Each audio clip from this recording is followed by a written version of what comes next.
Hello, welcome back. This is turn 11. 6 messages to get through this time. It's late winter. This is the end of the first year, more or less. First things first, Mies has found a magic site in Illidar. So the very first province that we searched gave us a site, so that's great. And it's a crack tower that gives 2 gems per turn. So that's very nice. And as you can see, I'm having Mies now just sneak to Ashington to search there next. So hopefully we get lucky again. Our undefended province in Cormac was conquered by Tiernanog. Yeah, this is the province I said Tiernanog can have it because it's in his cap circle. And I don't see a point being belligerent about that. Then we had a battle in the Caves of Madness. So, I was a bit unsure about this because I don't know how this fight was going to go, because I know caves are dark, as you can see, which makes it hard to hit things. And as for the units, we're against these Bakemono shows, which apparently suck. Their stats are terrible across the board. They've got 6 morale, and they are garbage. And these Koonis, which aren't much better. They're also pretty garbage. So not the most threatening thing I've ever seen in my life. So maybe bringing all these units was overkill. As you can see, my pretender has no trouble just walking over them. And the rest of my chaff cleans up the others that get past him. So a pretty short fight. Casualties wise, we only lost a couple of wolf tribe, so not really concerned about that. And also in Gaeta, our mercenaries took another wolf tribe shaman province, wolf tribe province. So that's over here. Not many casualties. But that's cool. So we took the Caves of Madness, and as you can see, this province is awesome. It's got an arena which gives 25 gold per turn, and it's got a great silver mine which gives 60 gold per turn. So the current income in this province is 100. Hopefully that will increase as the unrest goes down. And yep. Unexpected event in Cunaral. A handful of magic fire gems were found by digging in a spot where the snow would not settle. That's very clever of them. We found 3 fire gems. So I'm not sure we'll have any use for fire gems, but you know, never know. Might find a site that lets us recruit pyromancers or something. Then a worldwide event occurred. Apparently, the dead rise and march to the Lord that sits upon the throne of bones. I asked about this, and apparently it means that occasionally random provinces across the world are going to get attacked by skeletons now. Which doesn't sound good, because I don't want to lose any of my provinces to skeletons. But I suppose there's not much you can do about it. I could pump the province defense up in every province I have, but I have a lot of provinces, so that's probably not a good idea. So we'll just have to see what happens and hope we don't fall to the skeleton hordes. Okay, so what are we doing this turn? Well, up here I've given all of these Nemedian warriors to Anfar, and Anfar is attacking Smacia. I can't imagine us having much more room to expand over here, so it looks like this is what our northern holdings are going to look like for a while. The other commander is heading back to Cunaral to help build a fortress. For now, the scout that I just recruited is building the fortress. He's just going to build it for 1 turn, and then Ladar is going to take over. The commander that I moved up here, turns out he's useless because there's not really anywhere else to go up here, so he's heading back home with his Nemedian warriors. Oh, I guess he can have this guy too. He'll head back home. We'll think about putting together an army next to march towards Marverny, or something like that. I've mentioned that my mage is moving to Ashington to site search. A lot of the units that I sent to attack this cave province are being given to Confar, and they're heading back to Black Forest to defend Black Forest. The fortress in Black Forest only needs 2 more months to be completed, so I really don't want to lose this province now. I was right about this throne here. Marverny was building a fort here. Interestingly, they only built a palisades, so that's not exactly the most difficult thing in the world to topple. So our fort will be up in 2 more turns. I'm having Tiganach here search for sites. Meanwhile, he can build a lab next turn. And my pretender with the 3 Nemedian warriors is attacking the hull. Because why not? We've got a link to this cave here, and it only contains 20 Koonis, which as we saw were garbage, so we'll give it a shot. And the mercenaries, of course, are attacking Jack. I'm not sure if they'll succeed or not. They're down to 21 units, but they're attacking 30 Amazons. So we'll see. Might be successful, might not.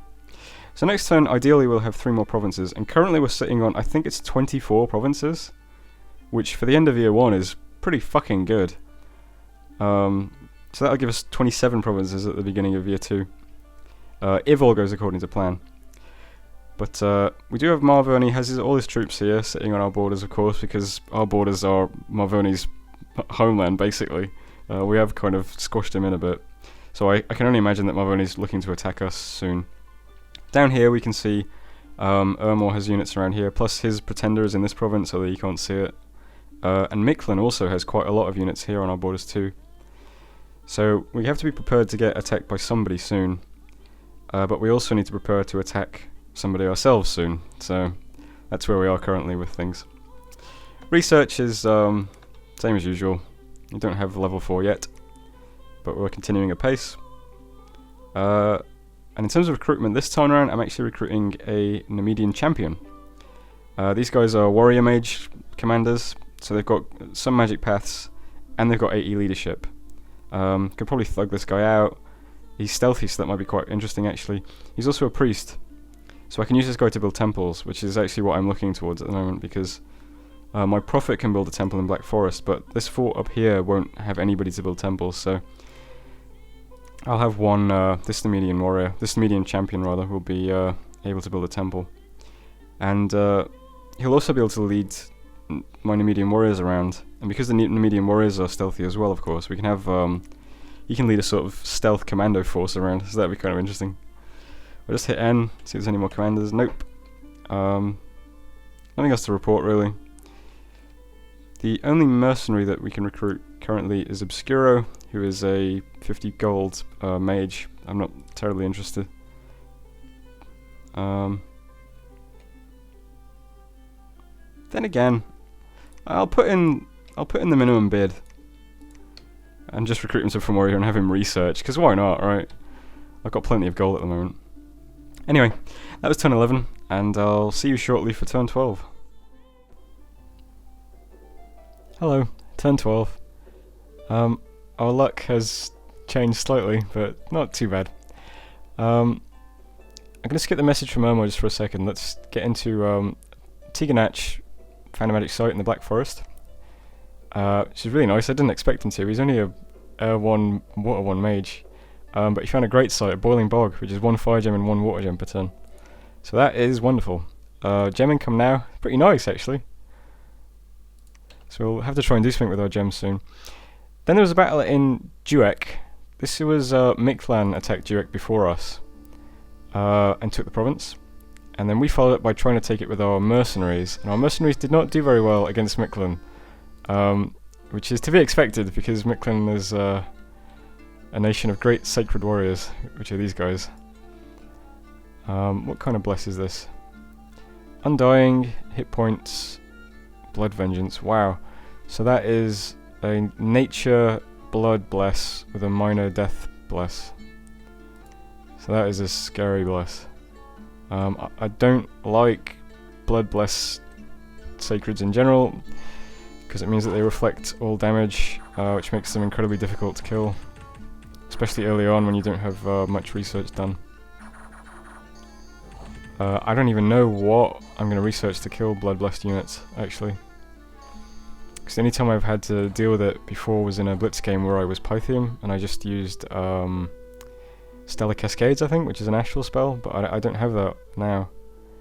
So I'm not sure what's a good bet for an air nation.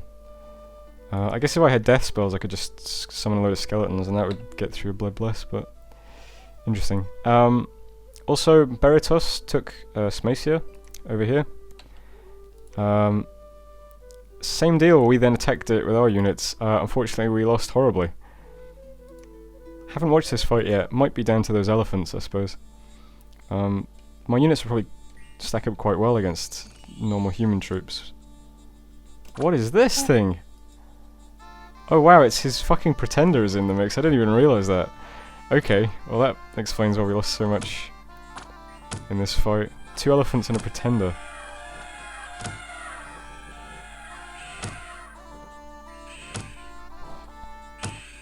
Yeah, that did not go well. He has 2 sources of regen, that's interesting. Limited regen. Does not affect lifeless beings, okay. Yeah, so, not great. But finally there was a battle in the hole, and we did take that, with very minor losses. That's this province here that sort of links these 2 distant caves. Other end of the cave is taken up by... don't know who that is. Brown on red. I'll just quickly check that. Brown on red is Saramatia. Another Death Nation, I think. I'm not sure. Okay, so the battles were kind of all over the place that turn. Not very good for us. Unexpected event in Honoria. Yeah, remember this as well. The Throne of Bones causes dead to rise from their graves. So that was this last battle at the bottom. But we also had another event.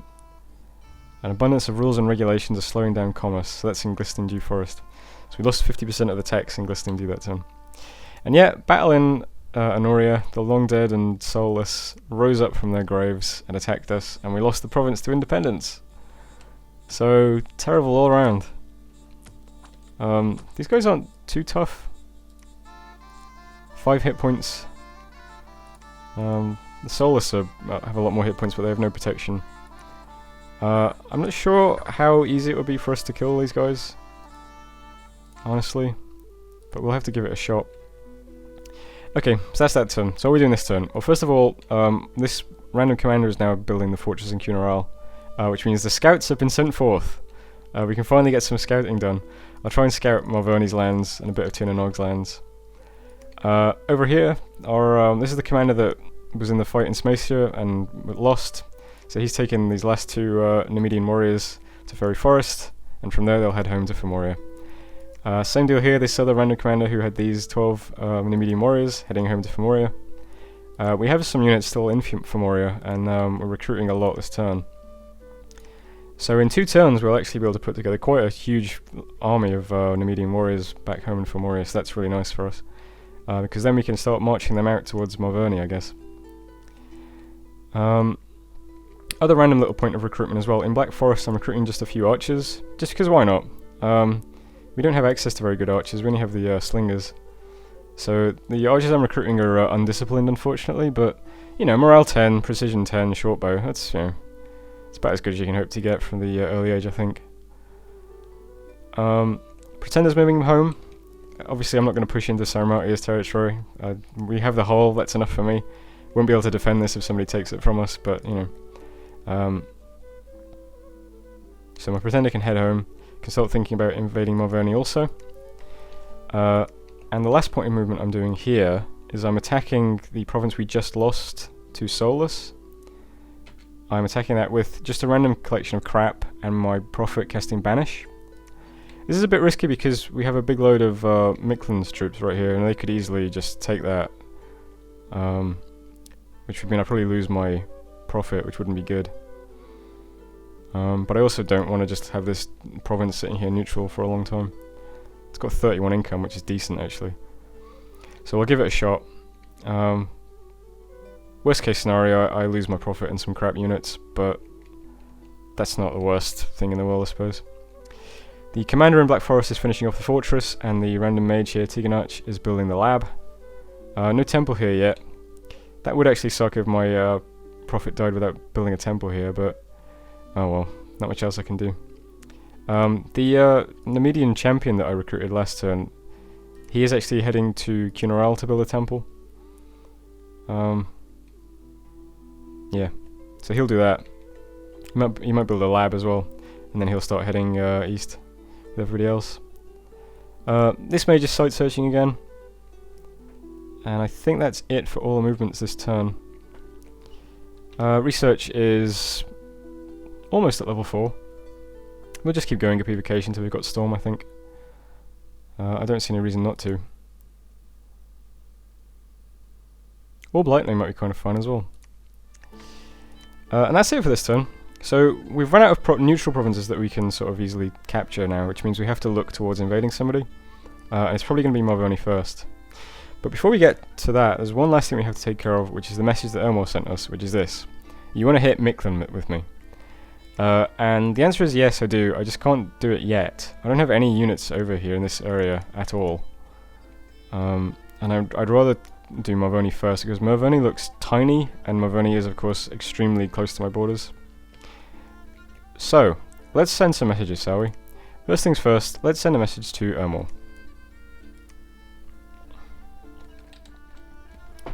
Okay, so that's the message I'm going to send to Ermor. It's as committal as I'm willing to be, because I don't want to attack Mictlan yet, and even if I did, I don't know how I'm going to hurt Mictlan's troops, because I don't know how to deal with Bloodblessers, like in the position that I'm in at the moment. But I'll just say yes. I'll say, you know, I plan on invading Mictlan sooner rather than later. It'll take me a while to get troops over there, which is actually true. And if you invade them in the meantime, I won't ally with Mictlan or invade you, which is also true. So everything I'm saying is true, it's just, you know, I'm not actually very eager to get involved with Mictlan yet. So I'll send that to Ermor. I'll also send a message to Mictlan, because why not? Okay, I'll send that to Mictlan. I'm not selling out Ermor. I didn't say who is asked me to join a war against him. I mean, it's kind of obvious who it would be, but, you know, I didn't say him by name, so I didn't... but I'll send that to Mictlan anyway.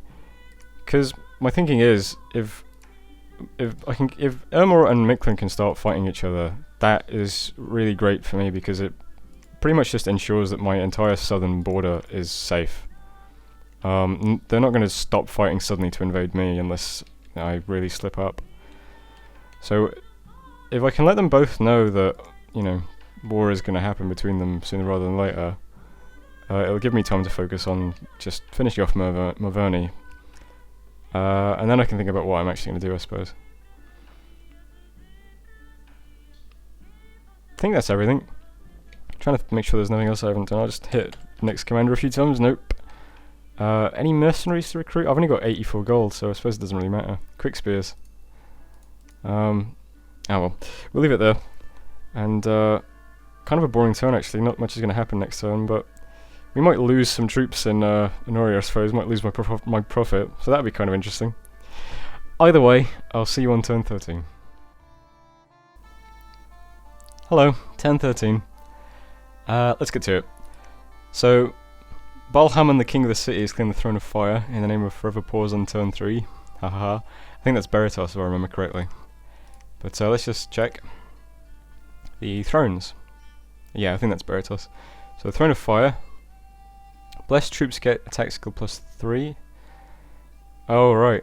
Enables recruitment of the Adept of Pyrophlegiton. We've had this throne before in another game. Nice little throne. Okay, so there's that. Me searched Ashington for magic sites, but none were found.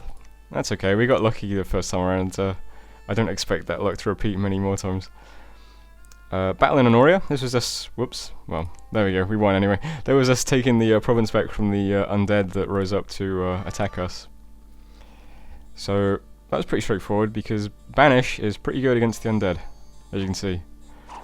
Never let anyone tell you otherwise. So that was much easier than I thought it might be. I wasn't sure if our little screen of chaff was going to be enough, but it was more than enough. Banishment is pretty good. Then there was a battle in the Black Forest. Marvoni must have seen that there weren't many troops in the Black Forest anymore, or something. Or did I only just move them last turn? I can't remember. Either way, he tried to attack Black Forest, but he didn't send much, so it's not even worth watching, really. I just had a couple of units there, and it was mostly just PD that killed them. To get a better look at Marvoni's troops, I've got these bare-chested warriors that aren't very good. Very low protection and very low morale. Well, 9 morale. But they're very cheap, I guess. 8 gold, 9 resources. Marvoni Javelineers. These guys have 0 protection. They've got javelins just like my guys have javelins. And Marvoni Slingers, which again, 0 protection. So I guess Marvoni's gimmick is that they don't like using armor, which is not a great gimmick if you ask me. But yeah, so they attacked us in Black Forest and were repelled quite easily. Then we had an unexpected event in Rusty Badlands. We gained 1 nature gem from the droppings of a magical beast, so, you know, makes sense. Unexpected event in the Searing Sands. A vengeful crone has cursed the land. Misfortune +3. Yeah. Okay. So what are we doing this turn? Alright, another quite boring turn. There's not many interesting movements. Scouts are still being sent forward, as you can see. Lots of scouts. Scouts. And this new commander is heading to Cunarall to build the lab and the temple, while the commander finishes the fortress. This commander, of course, is still bringing those troops back to Fomoria. He only has the 2 Numidian warriors, but you know. Then back home in Fomoria, I'm moving this whole stack of mages, that's 7 mages plus a commander, to Red Waste. This is like my army now, rolling out. 44 Numidian warriors, pretty good. They're heading to Red Waste. Next turn they'll move to Muspel, and then turn after that they'll just immediately siege the Woods of Weeping. I think that'll be enough. Because Woods of Weeping, you know, it's a fort that's only just gone up. I don't think it's going to be well defended, and it is only a palisades. So that should be okay. And by that time I should have recruited some more stuff in Black Forest too. Side Searching Mage is heading to Red Waste to side search there, since we found nothing in Ashington this turn. My Pretender is moving to Muspel. And from Muspel I guess he'll attack Spring Spires and start capping these 3 provinces, which I assume are all Malverney's provinces. Can't see this one yet, but would make sense. Malverney really has no territory. I don't know what happened to him. He might have lost an early expansion force or something. And it's set him back. But it's set him back big time. He really put all his resources into securing this throne, it looks like. My commander here is moving back to Searing Sands just in case I want to put a fort there. Which I might, I don't know. I need another fort somewhere. You know, I'm going to have 3 soon, but you know, it's always good to be pumping out forts. Especially since I have good recruit anywhere mages, well, at least for research. And yeah, and my prophet, whose army just won in Honoria, they're moving back to Black Forest. My prophet will be leading whatever crap I recruit in Black Forest, which, as you can see, at the moment is a lot of Furbolg warriors and a lot of Wolf Tribe archers. Yeah. I might switch to Slingers, I don't know. Yeah, let's switch to Slingers. Because one thing I've noticed is that Furbolgs actually have quite good magic resistance.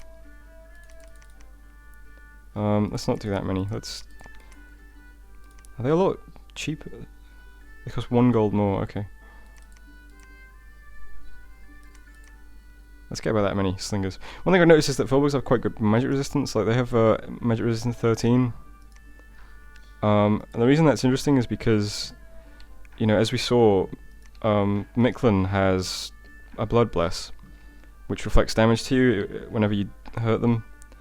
But the damage reflection has to go through magic resistance, right? So having a lot of magic resistance troops is going to help long term. So yeah, I'll go with the Slingers for now, just because they're Furbolgs. And back home in Fomoria, I'm still just recruiting a sorceress and the standard contingent of Numidian warriors. Yep. Now that the fort is up, like I said, I'm recruiting Furbolg druids. These guys are... I never ever want to recruit these guys back home in Fomoria because they're terrible, but as a recruit anywhere mage, it's pretty good to have, you know, research 9, it goes up to research 11 with my scales for only 70 gold. Recruit anywhere that's got a fort is pretty fucking decent. If I got a lot of forts up, I can be recruiting a lot of those guys every turn, which is going to be great for my research. And when I can, I'll eventually recruit some of these Fomorian druids instead. Just because they've got 2. We haven't looked at this unit yet, but they're basically a giant druid. But I'll look at them more in depth when we actually recruit them. I think that's everything. So next time we'll attack Spring Spires with my Pretender. And then in 2 turns we can start sieging the Woods of Weeping. Good stuff. And hopefully our neighbours play nice and don't disrupt us while we're doing all this. That would be really good of them. Oh, only other thing I had to mention was, that's right, I put in a bid for the Skull Smashers. 175 gold. I'll see if we get those next turn. I was wondering where my gold went, that's where it went, I forgot. When I was recruiting those Slingers I was looking at it thinking, why have I only got 100 gold left? Mercenaries. Alright, anyway, that was turn 13. And yeah, see you on turn 14. Hello. Turn something 14? I don't know. Should be a short one anyway. Let's see. Messenger from Malverney. Yo, I thought you went AI, so that's why I took some of your land. Let's put aside that bit of misunderstanding. Join forces and be pals. K. The real enemy are the bloodthirsty Turner Nogs North. No. Next message from Relia. This undead shit is fucking annoying, it is. Yes, it is. We actually had another zombie fucking uprising in one of our provinces, but we'll get to that. Okay. Dormant Pretender Gods are awakening. That happens at this point in the game. Nothing else. We didn't attack anybody this turn, so that's a bit... Unexpected event in Ashington. Dead rise from their graves. Same shit we saw last time. Unexpected event in Fomoria. Spring floods have destroyed crops and buildings. Minus 312 gold. That concerned me a bit, because I thought... Destroyed buildings? Does that mean we lost a lab or something? But no. Fortunately, it's just... it's not us who lost building, it's just the citizens. And who cares about those guys, right? And as for Ashington, yeah, we lost another province to Longdeads and Solus. This time, 48 of them, which is bigger than last time. And we don't have a cool priest nearby to banish them, unfortunately. And we did get the mercenaries, we've got the Skull Smashers. So check these guys out. They're trolls. This is Griff the Troll. High protection, actually, and magic resistance and morale. And they regenerate 10%. So I'll check out the little trolls as well. Exactly the same though. Oh, one less defense. So they regenerate 10% of their health, and they've got 35 hit points. So I guess that's 4 hit points per turn? I assume it rounds up. Maybe not though, I don't know. There's quite a few of them. What's that, like 10? Oh yeah, 10 units. So that's nice, we've got some trolls. Okay, and that's it for messengers. So what are we doing this turn? Still building fortress. I'm having my commander here preach, because he can't build anything yet, because we haven't got any gold. Another scout got sent out. You can see our scouts are still moving around. Moving into Marvoni's territory now. This is Ashington, where we just lost the province to the undead, so I'm attacking them with these Nemedian warriors. Don't know if it'll be enough. I assume it will be. But, I don't know. We'll have to wait and see. Maybe hold an attack is a mistake, because then they won't do their javelins, will they?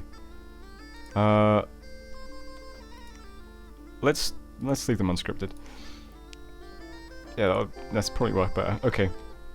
So we're attacking Ashington, try and retake that province. Ashington's quite a decent province if I remember rightly. It's like... It says it's 64 income at the moment, but it's going to have some unrest now because it's changed hands, but... I think it was like 70 income. Random commander moving around, he's not doing much. Big army, moving to Muspel. I scripted these guys just to do some basic stuff. Vine arrows and lightning bolts seem to be the order of the day. Also at the end of the last turn, I realised that the stack of mages I moved out, it was like every sorceress I had except for the one with 3. So I changed that slightly and I brought the sorceress with 3 with me this time. So when we get lightning bolt, she will actually be able to cast it. And my pretender is attacking Spring Spires, so that'll be the first move we make in the war against Marvoni. And I'll probably send him a message too. And the mercenaries we just recruited are going to attack Griffin Spires. I can only assume Marvoni is going to attack this province next turn. I don't understand why he hasn't yet, but there we go. Yeah, so Marvoni might attack it and then he'll have to do it with my trolls. So we'll see how that goes. And that's it for the turn. Actually quite short. Research is very slow at the moment, but we will have Lightning Bolt. No, we will have Thunderstrike next turn. Even with our meager research. And that's going to start ticking up nicely now because we're recruiting a Sorceress every turn and a Druid every turn. And this fort only has 2 more turns to build. So we'll get the lab up and that'll be another Druid every turn. And our research will start ramping up quite rapidly after that, I think. And then we can try and get a 4th fort up. Or we might just take this fort and that'd be even better. So that's it. Straightforward turn. Except, I'll probably write some messages. So let's do that quickly. First, we'll message Marvoni.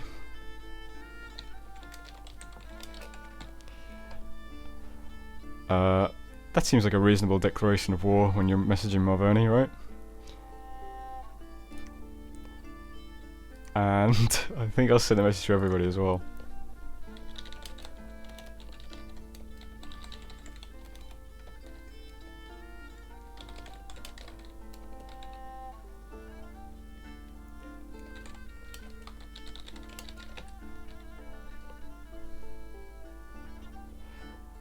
Okay. Great. Message is done. Glad that's over. And that's the end of the turn. So unless I'll just hit N a few times. Take a moment to think, have I forgotten to do anything? No, I don't think so. Oh, I did recruit a couple of units here, but that's not very interesting. Oh, and I'm building a temple here as well. Yeah, okay. Last two things to mention. Oh, and the turn's about to end and return and become 15. So there we go. I'll see you in a moment. Hello, lots of messages. Let's do this. First, a message from, me. We've seen that. Research and invocation is completed. Yes! This is good. Now we can do Thunderstrike. Or more specifically, one of my casters can do Thunderstrike. Or is it only one? Maybe we got a nice new mage last turn that can do it too. Who knows? But we hit Evo, whatever it was, 4? Yeah. But I'm going to keep doing Evo now until we get 5 for Storm, and then I guess we'll switch to Conjuration. But as you can see, my research is very low at the moment. It's in like the 30s or something. Mise, or Mies, or Mice, or I don't know, I'll probably pronounce it Mies from now on, has found a magic site in Red Waste. I might even rename her actually, so that I stop struggling with this name. Scorchwind Waste in the Red Waste. So that's fitting actually. Scorchwind Waste is actually a really awesome site, because it's another 2-gem site, which brings our total gem income to lots. 6 gems, so that's nice. She's moving as well, as you can see. Continue the old search for sites. Battle in Griffin Spires. Malvern captured the independent province that we tried to attack. And then we attacked the province. And, well, that was a waste of 175 gold, or whatever I spent on those fucking trolls, wasn't it? So, let's see how the trolls did. Trolls are pretty cool. I like trolls. Unfortunately, there's 80 Malverni units here, including these guys, these Epony Knights. These guys are pretty sick. 17 defense is nasty. Yeah.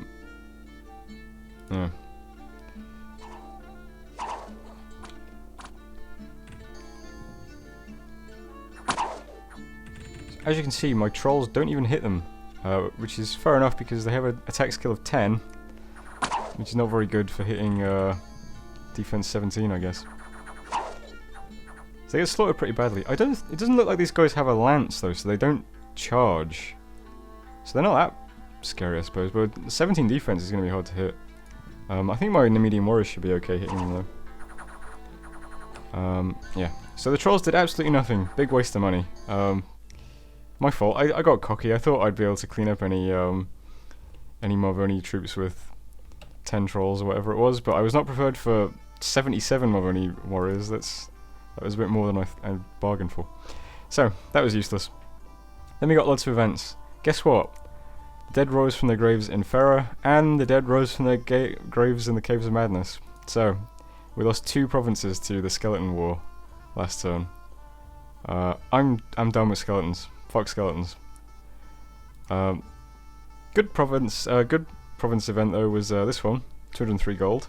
That's nice because it makes up for the gold we lost from losing 2 provinces, I guess. And then lastly we got this cool event in Fomoria. This is one of my favourite events in the game. I don't know why.